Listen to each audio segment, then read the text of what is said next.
championship-deciding Garden Route Rally is brought to you by Motorsport South Africa in partnership with Sasol.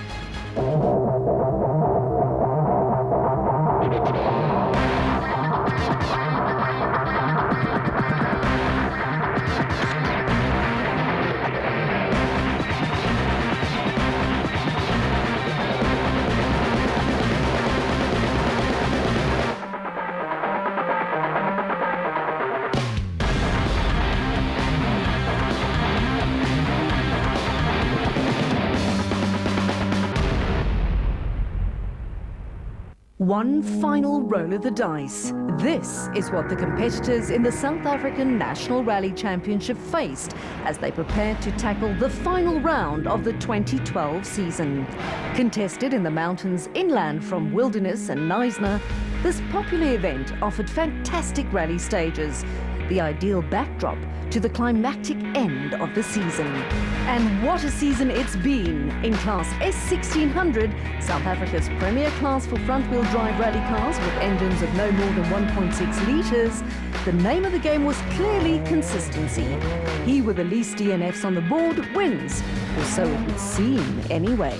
The class is a hotly contended one, sporting 6 different winners in 7 events, with only Ashley Haig-Smith bagging 2 wins earlier in the season. But even the resurgent Haig-Smith in his Castrol-supported Ford Fiesta R2 had his problems with 2 non-finishes at the start of the season. He kept at it though, and despite a roll during a Mickey Mouse stage on the Toyota Cape Dealer Rally back in September, the youngster drove himself right into contention for the championship. But the man at the top of the leaderboard was Craig Trott, a position he's maintained pretty much from the start of the year. The Team Total Toyota driver is a wily old fox with plenty of rally championships to his name already. Crafty strategies and the fact that he finished all but one of 2012's events meant that he had a clear lead of 18 points heading into the final event of the season. With 25 points available for the top step of the podium, Haig-Smith could theoretically still snatch the championship from under Trott's moustache nose. But given the results from earlier in the season, it was an unlikely scenario. Still, Trott was on his guard. But I think the pressure's equally on him and now. He's got to go for it to win. I have to make sure I finish. And sometimes that can be more difficult. You may lose concentration, back off a bit when you shouldn't. Haig-Smith, however, was left with Hobson's choice. It was all or nothing, and he had to come out swinging right from the moment the light went green at the start of stage 1. It's going to be a good fight, I think, because last year Craig was very quick. So I think we're looking forward to it. But while these 2 drivers were really the only 2 in contention for overall glory, there was still a number of fights further down the leaderboard. And don't forget, the spoils in the Co-Driver Championship was still up for grabs, so just about every crew had reason to push on the Garden Route Rally. Coming into the event, Trott led Haig-Smith by 18 points, while the double-barreled youngster had a lead of 21 points over the Reef Tankers driver Clint Weston in his tiny little Citroën C2. Weston had Matthew Vasey-Lyle in the Yato Tools Toyota breathing down his neck, with a BP-supported Volkswagen Polo driver Megan Verlaak a single point further back. And only 1 point separated her from Chart Conradi in the Galvadip Toyota Auris. So any of these 4 crews could still finish 3rd in the championship. Another similar battle for 4th place existed behind this group, with Lloyd Murray leading the charge in his Fragram Tools Toyota Auris. Defending champion Christoph Sneijder was left completely out of the running after his navigator jumped ship in order to join Dakar winner Genil de Villiers in the Imperial-sponsored Toyota Auris. But that's how things stacked up leading up to the final event of the season, and the reason the championship standings looked like this was thanks to the fight between Trott and Haig-Smith, which had been bubbling in the background for quite some time. Initially, Haig-Smith was on the back foot, having failed to finish the first 2 events and bagging only 14 points in the 3rd one. But then he started fighting back and chipped away at Trott's lead relentlessly.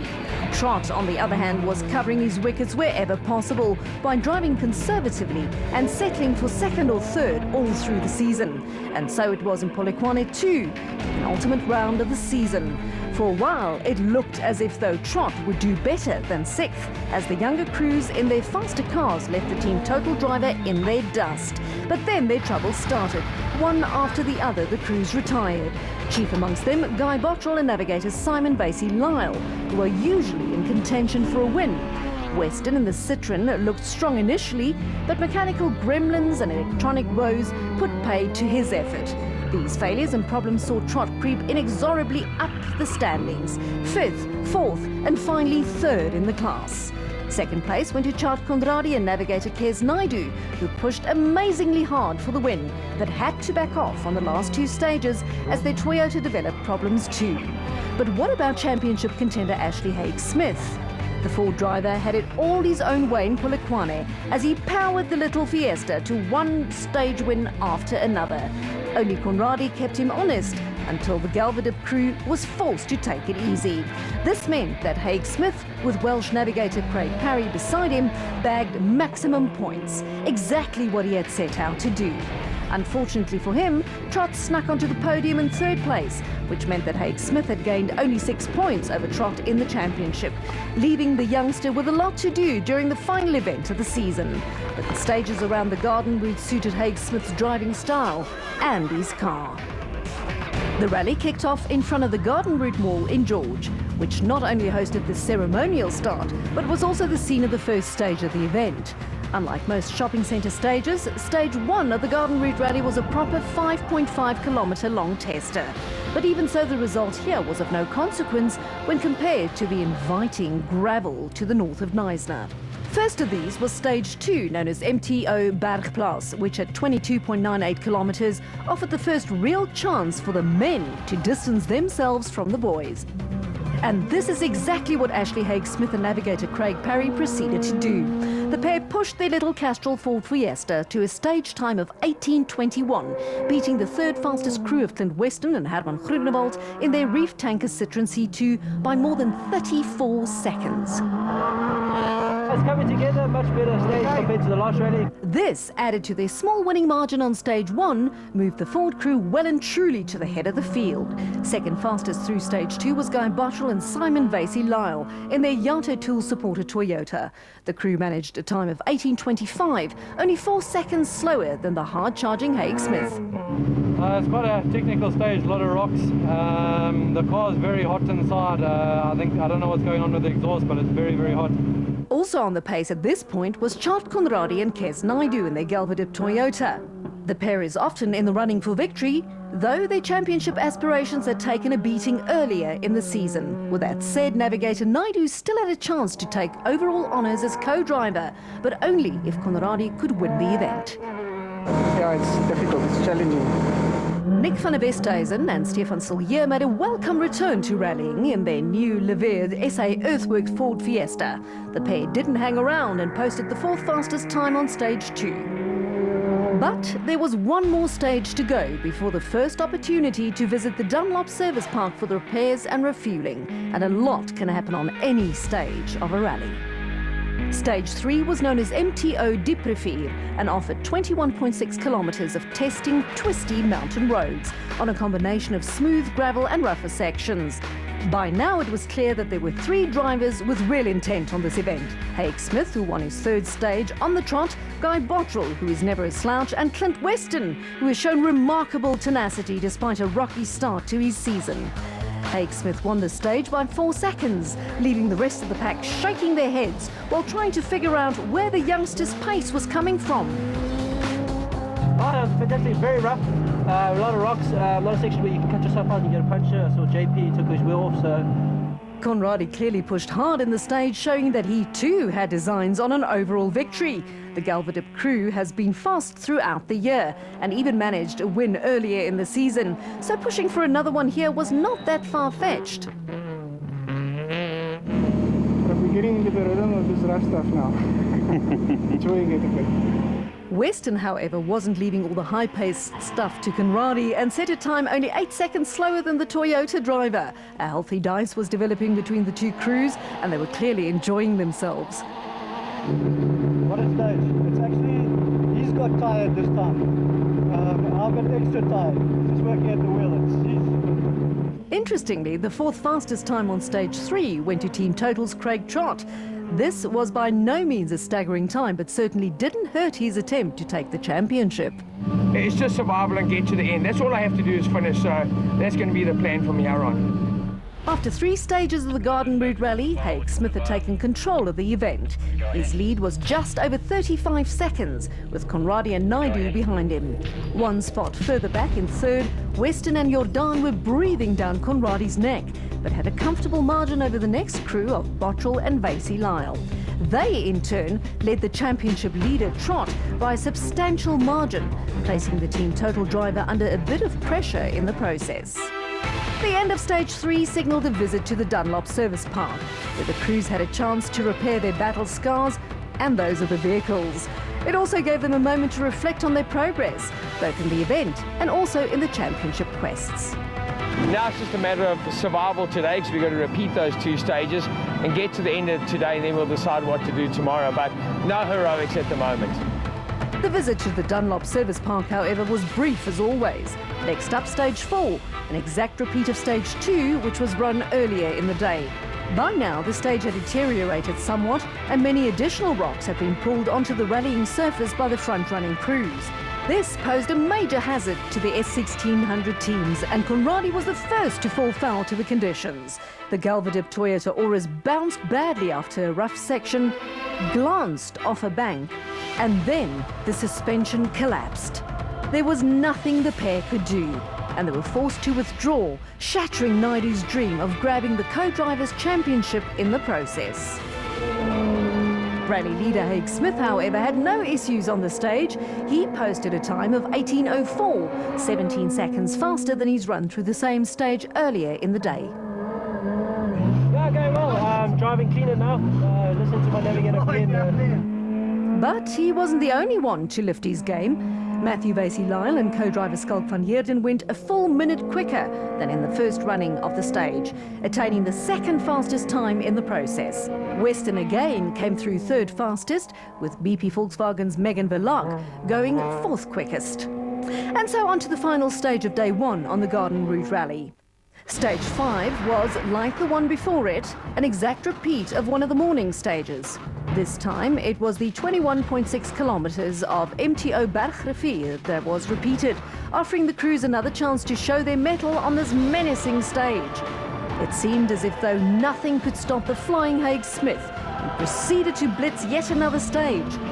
He posted a time that was 12 seconds faster than the morning and 43 seconds faster than anyone else. I think we've got 10 seconds quicker than the last time, so thoroughly enjoying it, having it. Yeah.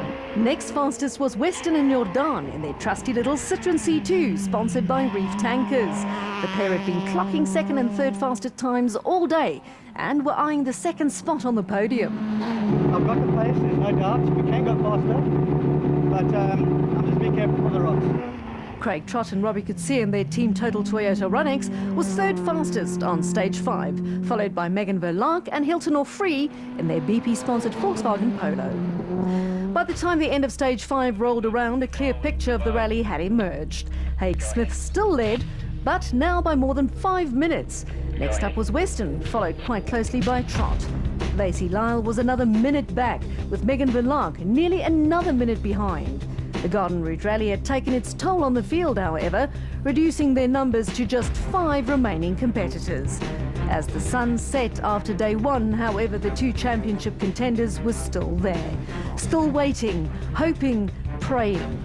But rallying can be such a cruel sport, and only time would tell if there was to be a sting in this tale.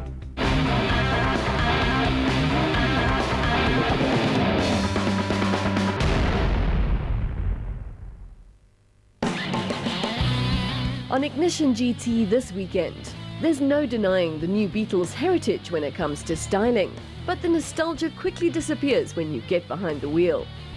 Yet another BMW X comes up for an almost imperceptible facelift, and we sample one of the Beamer's natural rivals in the compact premium SUV segment, the Infiniti EX. That's Ignition GT this weekend, only on DSTV Channel 189. Dirt, muck and grime becoming a feature on your prized vehicle? Treat your vehicle to a soothing hand wash, full valet and a clean undercarriage. Car Spa Vehicle Cosmetic Center, where cars go to re-wax while you relax. What do you do with a snowmobile in the summer? Well, you race it on grass. Engines revving, grass flying, and speeds approaching 120 miles per hour at 500 feet. It's drag racing brought to a whole new level. The series that brings you outrageous motorsports has done it again. This is the third and final stop in the Triple Crown International Snowmobile Grass Drag Series.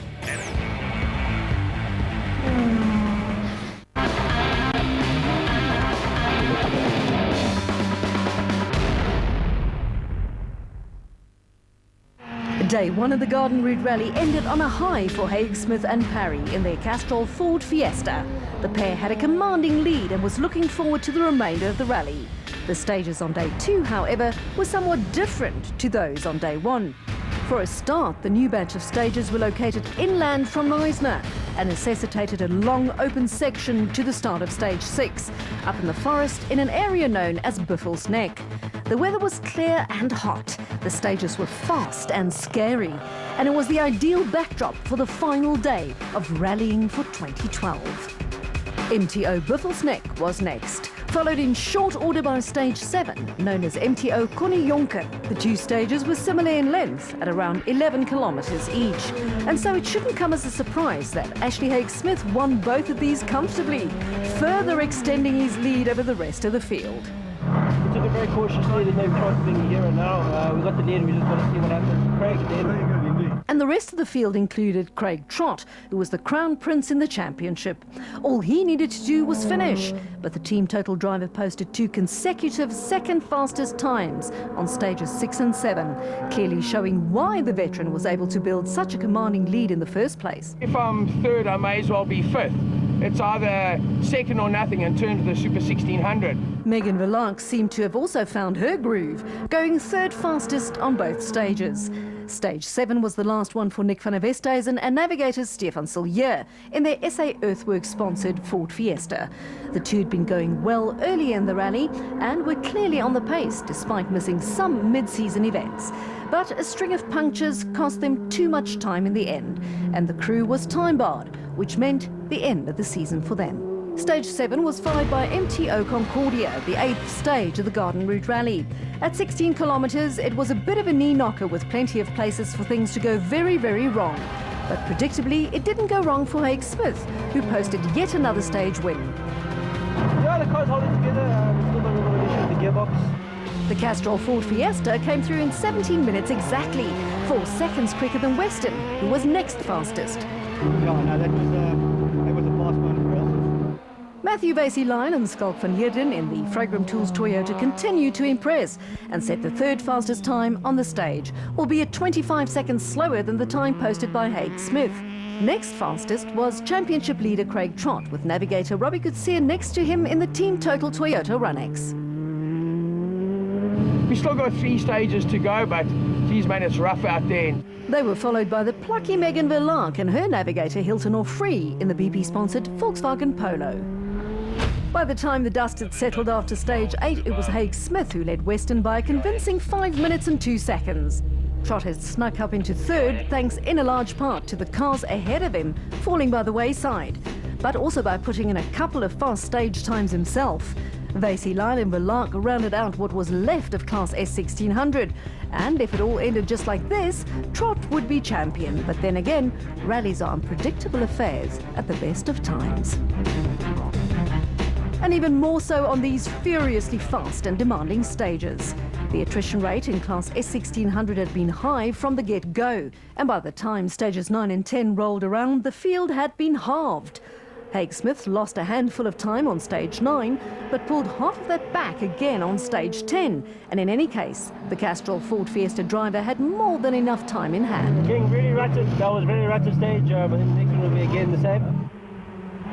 Clint Weston in the Reef Tanker Citroen C2 had been flying from earlier in the day and chose stages 9 and 10 to go into max attack mode. He won both of these stages, building a cushion between himself and third place Trott. Pressure's on now.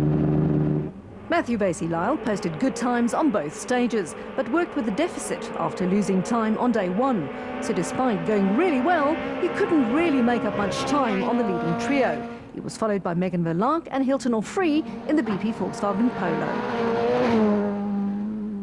And then it was time for the final stage in the 2012 championship. All that remained was 16.6 kilometres of gravel, and it would all be over. The fastest man through the final stage was again Weston, scoring him a hat-trick of stage wins in the process. The little Citroën had proved its mettle during 2012, and Weston had reason to be happy. Haig Smith came through second fastest, losing only 5 seconds to Weston, but retaining the overall lead by a massive margin. His dominance in the final rally has clearly signalled Haig Smith's intent for 2013. Championship leader Trott was third on the stage, albeit 38 seconds slower than Weston. Still, it was enough to maintain his third position overall and hand him the championship in the process. Facey Lyle brought the Fragram Tools Toyota through in the 4th fastest time, pegging 4th in the overall standings, while the Lark posted the 5th fastest time in the last of the Class S1600 cars, and thus ended the season for 2012. So, after 11 stages of frantic rally action, it was the name of Haig Smith who topped the leaderboard. The event had taken its toll on the field, however, with only 5 S1600 cars finishing. Tellingly, one of the finishers was Craig Trott, who not only managed to massage his Team Total Toyota to the finish, but also take the bottom step of the podium in the process. This meant that Haig Smith won the battle, but Trott won the war. Icing on the cake was that the Navigators Championship went to Trott's right-hand man, Robbie Coetzee, giving the entire crew more than enough reason to celebrate. And talking of celebrations, there was much of that in the S2000 Class 2. For the big boys at the head of the field, the event was also the decider in this year's championship. And as in Class S1600, there were only 2 real title contenders left by the time the lights went green on stage 1 of the Garden Route Rally. Firm favourite and leader by a hair was Sasol's Mark Cronje, partnered by Robin Houghton in a Ford Fiesta. The challenger was Johnny Gemmell with Carolyn Swan beside him in the Castrol-sponsored Toyota Auris. Gemmell has often been the bridesmaid, but a maiden championship still eludes the rally veteran. Still, he had a chance of pipping Cronje to the post, especially if the latter experienced problems in his quest to take the crown. But what started out as a ding-dong affair between the 2 championship leaders ended with neither of them attaining the podium on this event. First Gemmell and then Cronje faced difficulties along the way. And by while, the eventual winners of the rally had their own share of bad luck. They seemed to relish the challenge and revelled on the Garden Route's stunning stages. For the first time this season, the top 2 steps of the podium were green, BP green. Enzo Kuhn and Guy Hodgson in the BP-sponsored Volkswagen Polo pinned down second, while their imported teammates, Dutch driver Hans Weiss and Belgian navigator Bjorn de Gant, took a much-deserved maiden victory in the South African Championship. The pair had shown astonishing pace earlier in the season, but failed to convert that to a victory, until the final round of the season, that was. Third place belonged to Sasol's John Williams, who was partnered on this event by his father Doug. The pair drove a calculated, energetic rally and proved that Williams will certainly be a force to be reckoned with in the future. But what about the all-important championship? This belonged to Mark Cronje, who finished 4th, just 1 place ahead of his only real challenger, Johnny Gemmell. For Gemmell, this meant yet another year where he oh so nearly won the championship, while Cronje had reason to smile and spray champagne for a long time, because the championship was finally his. And there was champagne aplenty in Class S1600 too, where Haig Smith celebrated his victory in the event and Trott celebrated his victory in the championship. Through the vagaries of scoring and mathematics, Haig Smith, however, also won a championship, namely that of Class S1600. Yeah, fantastic finish, well deserved. Big thanks to Craig, my team, my dad, my mom, everything just went all for them. Really had a hard year, but it's great to finish on a win for the next season. But in the end, the spoils in the 2-wheel drive championship went to veteran Trott, who had every reason to be way over the moon. I tried hard at this event, especially tried hard today to catch Clint. It didn't come off, so I'll have to make do with 1 championship, which I'm quite happy about.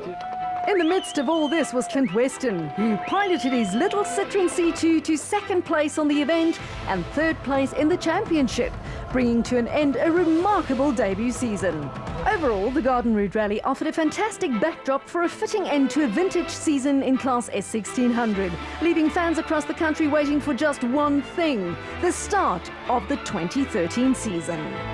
The grit, dust and determination seen in the Garden Route Rally was brought to you by Motorsport South Africa in partnership with Sasol.